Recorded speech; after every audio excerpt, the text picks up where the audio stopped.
Assalamualaikum warahmatullahi wabarakatuh. Halo teman-teman, bagaimana kabarnya hari ini? Sehat bukan? Nah, pada pembelajaran hari ini kita sudah memasuki tema 2, yaitu udara bersih bagi kesehatan. Subtema 1, cara tubuh mengolah udara bersih. Kalian bisa lihat gambar hewan apa yang ada di layar kalian? Gambar apa ya?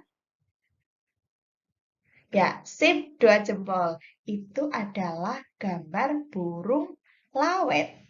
Burung khas dari kota Kebumen. Nah, burung lawet juga merupakan salah satu dari jenis makhluk hidup. Salah satu ciri-ciri makhluk hidup adalah bernafas. Kalian tahu tidak bagaimana cara hewan bernafas? Kalau belum, nanti Ibu kasih tahu. Pada pembelajaran hari ini, kita akan membahas mengenai jenis-jenis alat pernafasan pada hewan. Yuk disimak.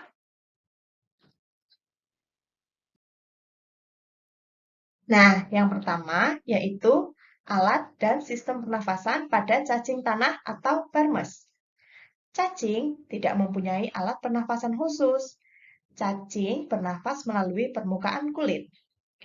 Oleh karena itu, kulit cacing selalu basah dan berlendir untuk memudahkan penyerapan oksigen dari udara.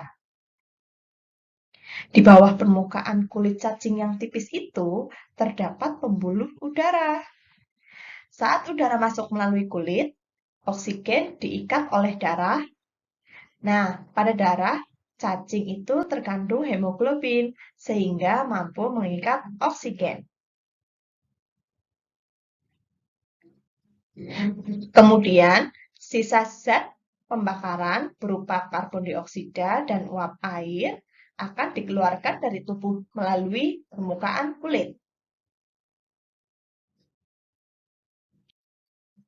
Selanjutnya yaitu alat dan sistem pernafasan pada serangga atau insekta. Seperti hewan lain, serangga juga bernafas, menghisap oksigen dan melepaskan karbon dioksida. Namun, alat pernafasan serangga berbeda dengan hewan lain. Alat pernafasan serangga itu berupa trakea, yaitu sistem tabung yang memiliki banyak percabangan di dalam tubuh. Percabangan trakea disebut trakeola. Trakea mengedarkan oksigen langsung ke semua sel tubuh dengan organ, serta menyerap karbon dioksida dari semua sel tubuh untuk dibuang.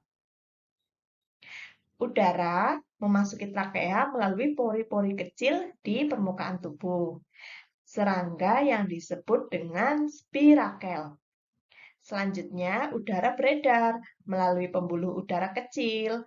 Sel-sel tubuh mengambil oksigen langsung dari pembuluh udara kecil itu. Karbon dioksida dari sel akan mengalir ke trakeola, lalu dibuang melalui lubang spirakel. Untuk selanjutnya yaitu alat dan sistem pernafasan pada ikan. Kalau di rumah, kalian suka makan ikan apa tidak ya? Nah, pada hari ini kita akan membahas mengenai alat sistem pernafasan ikan. Ikan juga bernafas seperti tumbuhan dan manusia. Pengambilan oksigen ini melalui proses pernafasan yang melibatkan organ pernafasan. Organ pernafasan ikan itu disebut insang. Insang berbentuk lembaran tipis berwarna merah muda dan selalu lembab. Insang terdapat tepat di belakang rongga mulut pada kedua sisi kepala ikan. Nah, biasanya insang dilindungi oleh selaput atau rangka yang disebut dengan tutup insang atau operkulum.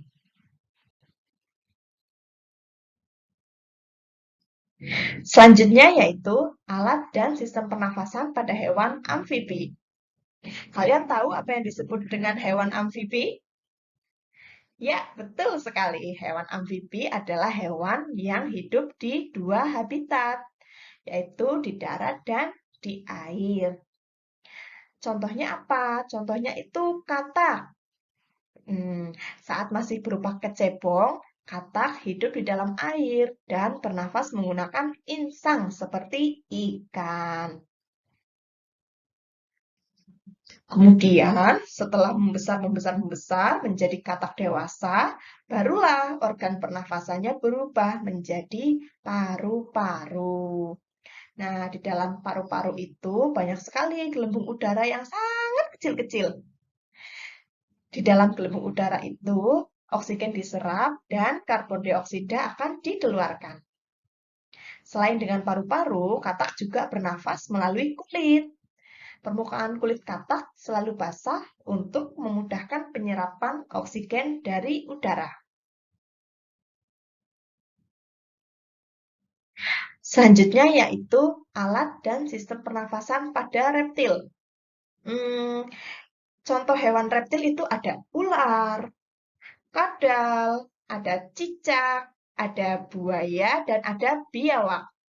Satu lagi, ada hewan reptil yang ada di Nusa Tenggara. Kalian tahu hewan apa? Itu adalah komodo. Komodo juga merupakan salah satu jenis reptil. Nah, reptil itu juga bernafas. Bernafas dengan paru-paru. Udara masuk melalui hidung, lalu ke batang tenggorokan, kemudian ke paru-paru.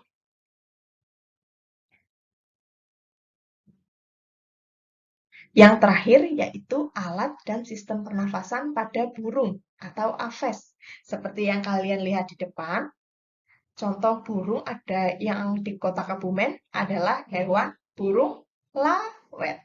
Nah, burung lawet juga bernafas, teman-teman. Menggunakan apa ya? Burung bernafas dengan sepasang paru-paru. Paru-paru burung terletak di dalam rongga dada. Udara yang mengandung oksigen masuk melalui lubang hidung pada pangkal paru sebelah atas.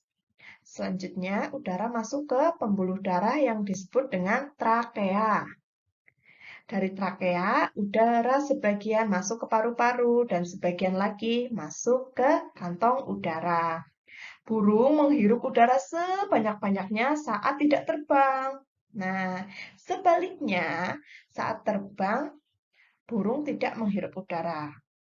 Udara diembuskan dari kantong udara ke paru-paru. Kantong udara burung berfungsi sebagai tempat penyimpanan udara. Saat tidak terbang, burung menghirup udara sebanyak-banyaknya. Udara yang dihirup itu kemudian disimpan dalam kantong udara.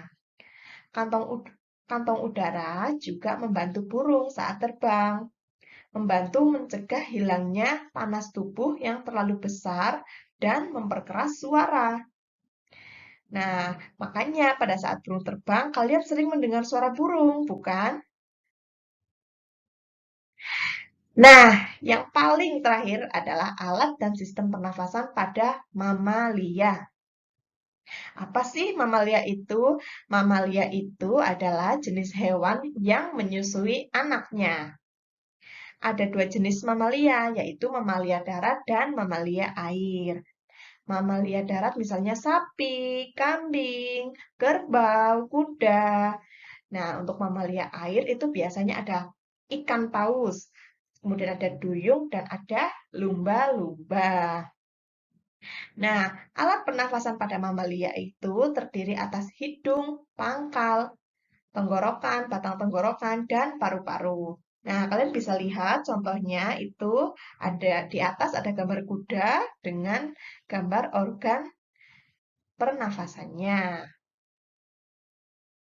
Nah, sekian untuk pembelajaran hari ini. Sampai jumpa di pembelajaran selanjutnya. Sampai dadah.